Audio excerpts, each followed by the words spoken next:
three examples of vowel consonant words. This is a good rule for beginning readers to learn. The vowel at the beginning of a short word is usually a short vowel sound. So if you were going to teach these three words, make sure a child can make and knows the ah sound, I sound, and then s, These are good beginning words and good sounds to know. They're very common. So you can start teaching a child to read even before they know all the letter sounds.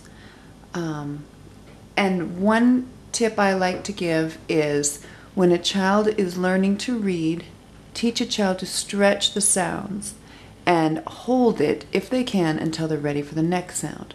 Like in the word is. Talk about the clue that this is one of those words that you get to use the short sound of I. The child will make the I sound and try to hold it until they can make the known sound S. So, reading this word, model it, and then have a child try, or have the child try first. Is. Really try to keep that stretched until you do this. It's much easier to hear the word when you do is instead of is. Hold the sound. Is.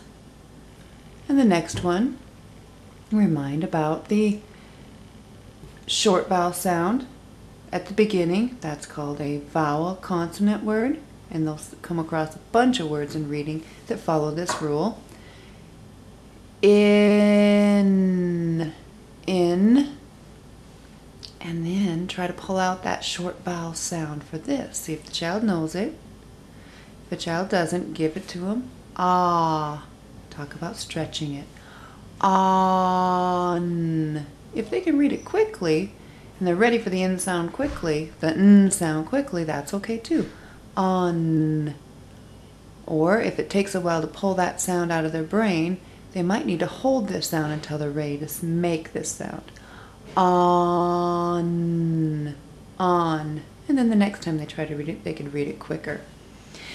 One way to get a child to know these words and be able to make the sound them out themselves is to mix up the letters of like 3 words sometimes, and just ask a child, do you think you could make the word in? Look for the sounds in. First sound you would need I. And the child can grab that, put it in place. In. Where's the N sound? Oh. In. Try on. Have the child try ah, and is. I is. One way to practice, so you can do this with magnetic letters are great, a great learning tool. Start with a few words and let them mix them up and put them back together. Even a child who isn't very confident in writing gets a lot of spelling and reading practice before they can write.